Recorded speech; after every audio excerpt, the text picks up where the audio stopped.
All right, well, good morning. Happy Father's Day. Here is the difference between Mother's Day and Father's Day.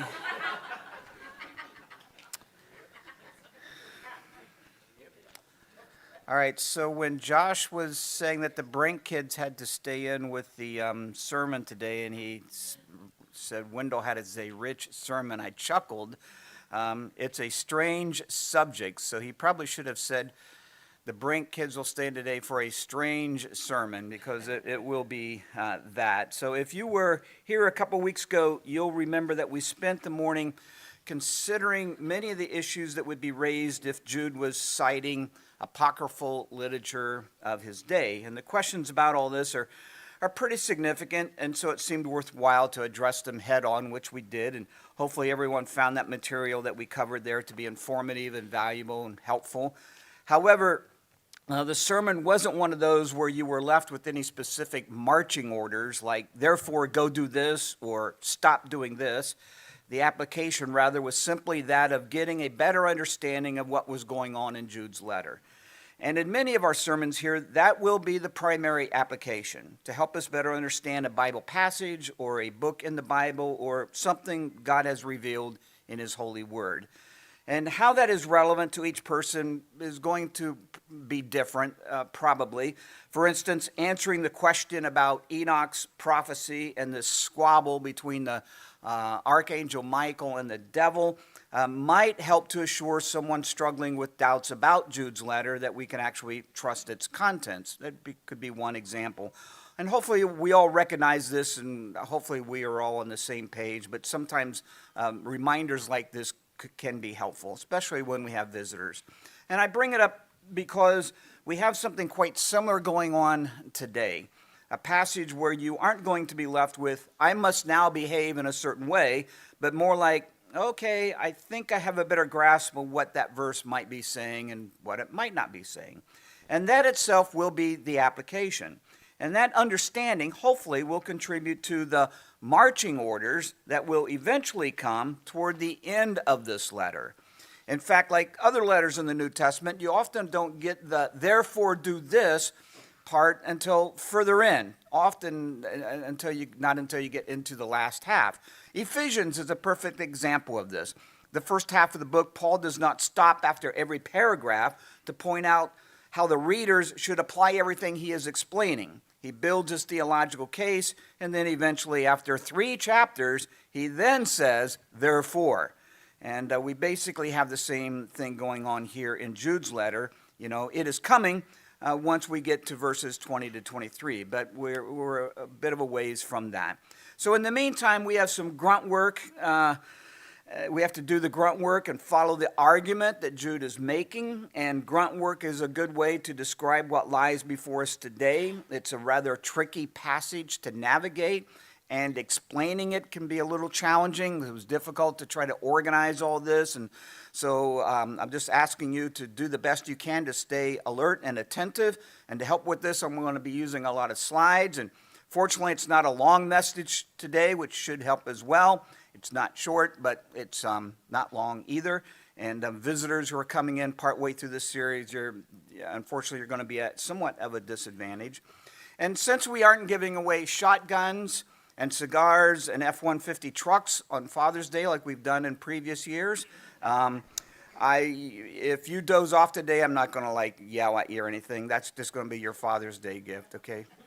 Now, I am kidding on both of those points. All right, so let's open up to Jude's letter. Last week we covered verses 1 through 8, and I only had time to mention the rebellion of these angels that are referred to there in verse 6.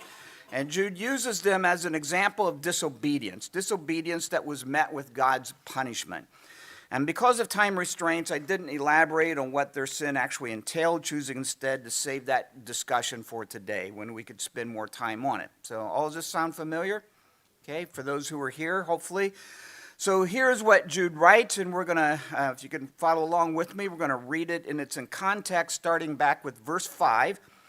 Now I want to remind you, Jude writes, although you once fully knew it, that Jesus, who saved the people out of the land of Egypt, afterward destroyed those who did not believe. And the angels who did not stay within their own position of authority, but left their proper dwelling, he has kept in eternal chains under gloomy darkness until the judgment of the great day. Just as Sodom and Gomorrah and the surrounding cities, which likewise indulged in sexual immorality and pursued unnatural desires, served as an example by undergoing a punishment of eternal fire. Yet in like manner, these people also, relying on their dreams, defile the flesh, reject authority, and blaspheme the holy ones. So Jude here presents three examples from the past where disobedience to God was met with the full force of his swift and sure judgment. All would be examples his readers would be familiar with. Each of them underscores not only a tragic loss, but also an enduring permanent loss. And Jude points out that these fake believers who have infiltrated their church, spreading a corrupt teaching of libertinism, that they can expect to experience the same fate. And this is the argument he is making here in this whole section that runs from verse 4 all the way to 19. And in this particular section here that we just read, the first of 5 warnings and condemnations, we have, again, the Israelites doubting God after he rescued them from Egypt, refusing to trust him. And the scriptures provide several examples of this. There's no unsettled questions about that. He refers to the cities of Sodom and Gomorrah, the nature of their sin. Again, this isn't a great mystery. And thirdly, the angels who left their, I'm getting this out of order, but also the angels who left their proper dwelling. But this one, unlike the other two, is a bit more puzzling. What exactly is Jude referring to? And so that's our project for this morning, to see if we can figure that out. That said, the case Jude is making here does not rise or fall in whether we can identify the exact nature of this sin or not. Jude has told us enough to make the point he wants us to get. They rebelled and they were punished. There is, of course, value in digging into this to see if we can discover the nature of that sin. But again, the point Jude makes still stands either way. One reason I want to spend time on it is because this passage is often the subject of a lot of discussion, even debate. And it would serve us well to be familiar with the issues involved with it and the different positions that have been taken, to be equipped to enter into those discussions. So we might think of this morning actually as kind of like an exercise in hermeneutics. There is value in learning both the conclusion and the means of how we get to that conclusion. Even if that conclusion is, well, there is no conclusion, okay? So fair enough? All right, so let's start with what the difficulty here is. Let's just kind of spell this out.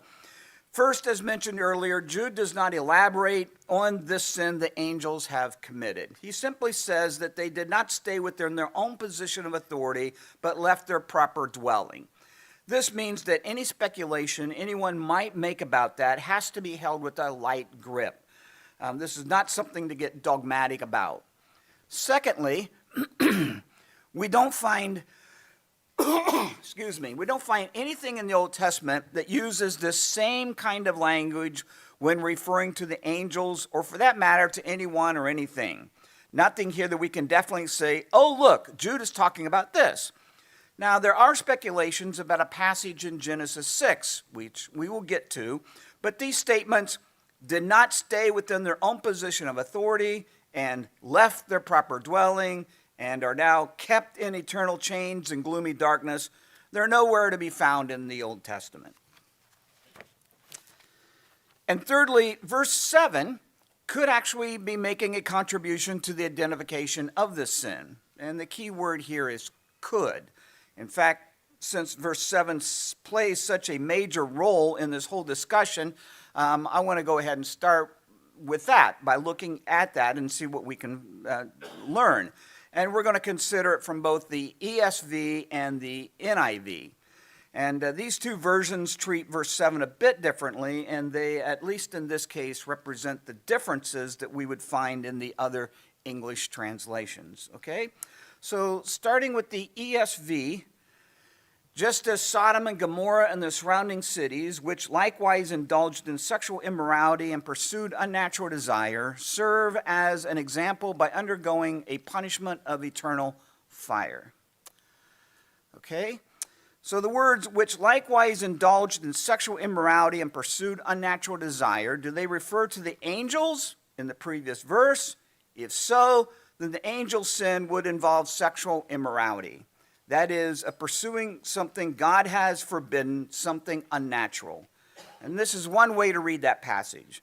And from the sources that I consulted, there's nothing in the Greek that would prevent this interpretation.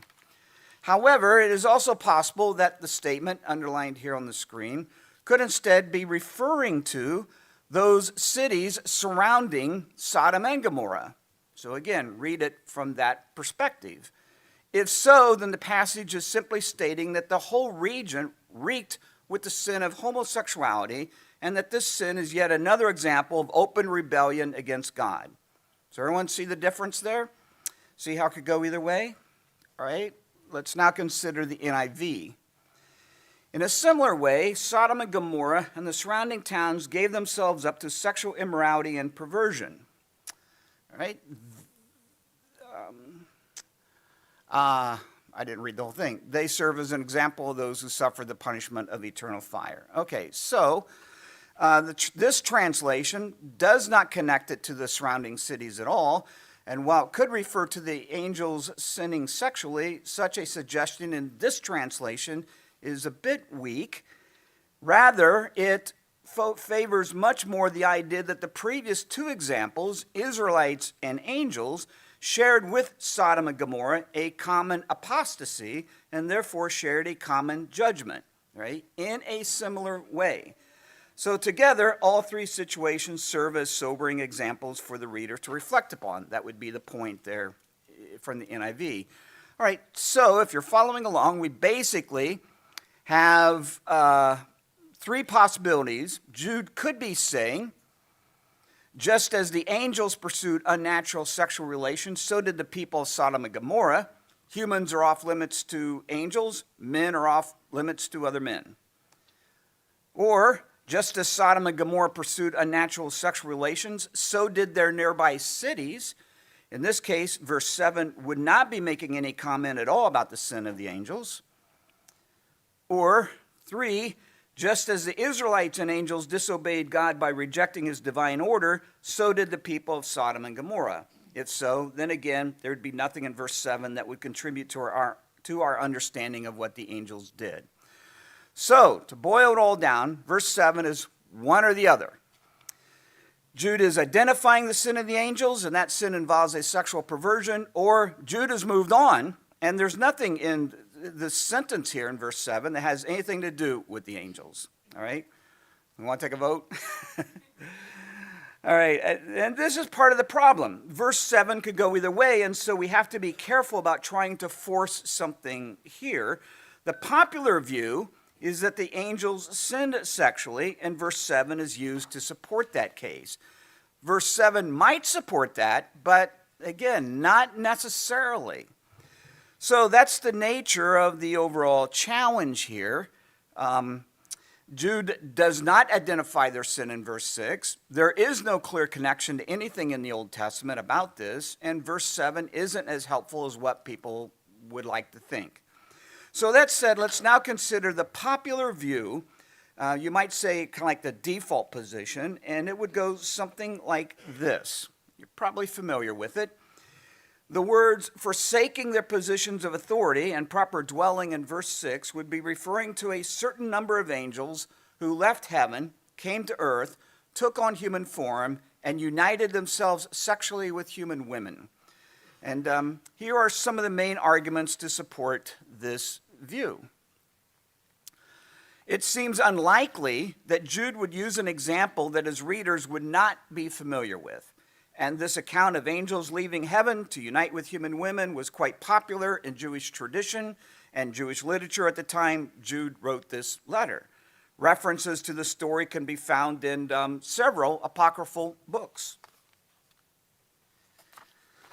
Secondly, one such apocryphal book that devotes a great deal of attention to it is, of course, the book of Enoch. And we can more or less assume from verses 14 and 15 that Jude is familiar with that book and is willing to draw from it. And it would seem likely, therefore, that Jude is also borrowing from it here in verse 6. In fact, these key expressions here in verse 6 are, those key expressions in verse 6 are found in the book of Enoch. In the book of Enoch, chapter 12, verse 4, abandon the high heaven, the holy eternal place. Chapter 68, verse 28, they shall be bound with chains and imprisoned in their place of assembly. And chapter 103, verse 8, and into darkness and chains and a burning flame where there is harsh judgment. So the book of Enoch, as mentioned a couple weeks ago, tells the whole story of how 200 angels left heaven, married human women, brought evil and destruction into the world. They taught humans all sorts of detestable and wicked practices like witchcraft and sorcery and astrology, for instance, and how to perfect warfare using metal swords, and even introduced the whole art of cosmetics, everything from war paint to women wearing makeup. See how that all goes together? It goes on to explain that these marriages produced a race of giants, offspring who were half angel and half human, and that their souls upon their deaths became the demons and evil spirits that have and continue to possess victims through the centuries. Another major point to this position is that the Bible itself, it is claimed, gives an account of angels sinning sexually back in Genesis 6. And this is a passage that we have addressed in the past, and so let's just take some time now to look at it. When men began to increase in number on the earth and daughters were born to them, the sons of God saw that the daughters of men were beautiful, and they married any of them they chose. Then the Lord said, my spirit will not contend with man forever, for he is mortal. His days will be 120 years. The Nephilim were on the earth in those days, and so afterward, when the sons of God went to the daughters of men and had children by them, they were the heroes of old, men of renown. The Lord saw how great man's wickedness on the earth had become, and that every inclination of the thoughts of his heart was only evil at the time. The Lord was grieved that he had made man on the earth, and his heart was filled with pain. So the Lord said, I will wipe mankind whom I have created from the face of the earth, men and animals, and creatures that move along the ground, and birds of the air, for I am grieved that I have made them. Okay, so according to this position, the sons of God, here in verse 2, are a reference to angelic beings. The Nephilim, these men of renown, are the offspring of these perverted unions. They are giants. And the reason for the great flood, the account of which immediately follows this passage, is because of the infiltration of these fallen angels. Mankind has become polluted both morally and biologically, and God needed to wipe them all out and start over. Okay, everyone following so far? And, of course, the other point to support this position is the wording of Jude 7.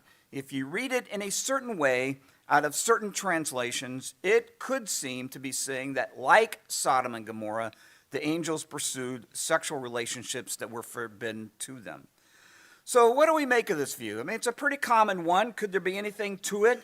Well, it is certainly not unreasonable for Jude to refer to something his readers would have recognized, even something from the popular literature of his day. It is also not unreasonable to suggest that Jude's letter has been influenced by the book of Enoch, including verse 6. It is also not unreasonable to think that Jude also had Genesis 6 in mind and that he subscribed to this particular understanding about that passage. It's also not unreasonable to suggest that in verse 7, Jude is comparing the unnatural lusts of Sodom and Gomorrah to that of fallen angels. In fact, this whole position here, though it is a bit bizarre, is held to by a number of scholars and commentators that I've been relying on in my research here, and some of them are, they're widely recognized as being responsible teachers of Scripture. Douglas Moo and Richard Bauckham and Thomas Schreiner and Peter Davids and Edward Blum and others. And so one would want to be a little reluctant to square off with them and challenge their conclusions. But there does appear to be some holes, or at least soft spots to this position. Saying that something is not unreasonable is not the same as saying it is true. And when you consider the whole package, well, there are some things that I would find to be somewhat unreasonable, maybe not impossible, but certainly questionable. First of all, quite a bit of this case is built on a number of assumptions, and this cannot be overstated. Jude may not have even had the book of Enoch in mind here in verse 6. He makes no comment about that. This language about abandoning the high heaven and being bound with eternal chains and held in prison for the great judgment, those terms and phrases are not unique to the book of Enoch. They were common expressions in apocalyptic literature of that day, and Christians used those phrases. Along that line, Jude might not even had in mind the passage in Genesis 6. He doesn't tell us that he is referring to the events described there. He could be referring to something else entirely different. And verse 7, again, is inconclusive. It could be referring to the sexual immorality of the towns surrounding Sodom and Gomorrah. Along with these assumptions is the questionable interpretation of Genesis 6. Is it really an account of this story, or is it about something else? And we don't have time this morning to work through those 7 verses one at a time, but there are some things here that should be considered, and those with good memories will recall of what has been shared in previous sermons a few years ago. So the passage here indicates that the sons of God married the daughters of men. And the word married is probably not the word one would use to describe such an illicit relationship. Along this line, Jesus pointed out that angels don't marry and they don't reproduce. And so how did all of that actually work then? Did the angels procreate without the use of natural bodies? Or did they create for themselves natural bodies by the use of some mysterious, intrinsic, but rebellious power? And this power then produced life-giving sperm? I mean, all this just seems a bit fantastical. And it would be a bit odd to refer to fallen angels who rebel against God as sons of God. And the Nephilim, these so-called giants, perhaps they were simply humans who possessed genetic information for great height and strength that is no longer available, no longer found in our gene pool. We should not automatically assume that the only possibility for that is a supernatural parentage. In fact, the Nephilim reappear later in the Old Testament long after the flood. In Numbers 13, long after the flood, are we to conclude that another set of angels left heaven and united with human women in the same way again? And why would the human race be wiped out because of the sin committed by the angels? If this account in Genesis 6 is about angels forsaking their God-ordained domain in heaven and committing sexual sin with human women, then we would expect something to be said about their judgment. But nothing is said. Instead, the judgment in Genesis is all on mankind. And animals are wiped out, and all birds are wiped out. I mean, everything's wiped out, but nothing is said about angels. No mention at all about judging and punishing them in that passage. And we would have to kind of actually wonder about the motivation for all this. The passage is quite clear about what drove these sons of God, whoever they are, to marry the daughters of men. It was because the daughters of men were beautiful. And I don't know, I mean, it's just difficult to imagine the whole horde, a whole company of spirit beings who have no sexual functions or desires would experience this physical attraction toward the physical beauty of a human woman, so much so that they would all forsake their celestial glory so that they could marry them. It's just difficult for me to accept. I mean, really, were they that beautiful? And, so this, it's a bit hard to accept, has led to other ways to explain that passage in Genesis 6. And there are at least 2 other possible options. And they should always be part of the discussion. So let's take a quick look at them. One popular school of thought suggests that the sons of God in Genesis 6 refer to those who were descendants of Seth. They were the ones, not the descendants of Cain, who were part of God's covenant people. And according to Genesis 4, they called themselves by the name of the Lord, that is, sons of God. And after Cain killed his brother, he traveled to the land of Nod on the east of Eden. He married, had children, founded a society that was in opposition to God, which included acts of revenge, murders, polygamy, and all sorts of stuff. And the descendants of Seth, in contrast, are therefore referred as the sons of God in verse 6, where the descendants of Cain were referred to as the daughters of men. So this view, which is called the Sethite view, is not without its problems either. We're not going to take time to explore all that, but again, there are assumptions being made here, admittedly, but it certainly fits the whole context of Genesis 6 much better because it just flows right from that whole thing in chapters 4 and 5. Those preceding chapters focus on the lineage of Seth and Cain, and the beginning of 6 just fits into that quite well. And so it does not require us to import all sorts of foreign ideas into that passage. Another position is that the sons of God refer to kings, nobles, and members of royalty. In ancient literature, such rulers were referred to as sons of a deity. That's how kings were referred to. And these kings, they lusted for power. They took wives from among the common people, forcing them to join their harems. And so polygamy was a big issue in all of this. The offspring of these kings and nobles could easily become men of renown. In fact, in Genesis 6, Nimrod, a famous early king, is identified by the same Hebrew word, Nephilim. And the Nephilim would not necessarily be physical giants, but more like great royal warriors. And this position, what is called the royalty view, is not without its weaknesses either, but like the Sethite view, it too fits squarely with the historical context of that time. So regarding all three views here, the fact is the verdict is still out, and may always be out. But there are different views here. There are things we know about this, there are things we think we know, and there are things we just don't know. And so any position we might favor about those early verses in Genesis 6 need to be held onto very lightly. And you might encourage others to do the same when you come across those who insist that they know what that passage is talking about. Nobody really knows what's going on there, and you should challenge anyone who claims that they do, because there are a lot of different perspectives here. So continuing on with this, outlining the problems of seeing Jude 6 as referring to angels who sin sexually, number 4, another thing that seems rather odd would be the inconsistency in regards to the three examples Jude uses to press his point. If the angels sinned sexually, and they had this in common with Sodom and Gomorrah, who also sinned sexually, and this is the point that Jude wants to drive home in this passage, this first denunciation of the infiltrators, then why didn't Jude use an instance of an example of sexual sin in his first example? Certainly there would have been plenty to choose from in the Old Testament. But his first example, as you will remember, deals with Israel's unbelief in the wilderness. And given the organization that we find in Jude's letter, even the organization of his themes, this would be a bit puzzling. It would seem that Jude would either list 3 examples of an identical sin or 3 examples where the sins were different, but they all nonetheless represent apostasy or radical disobedience. And I would argue that this seems to be the case.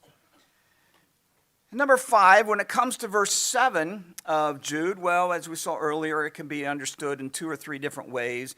You cannot rely on it for support for either position. And finally, there is another option here.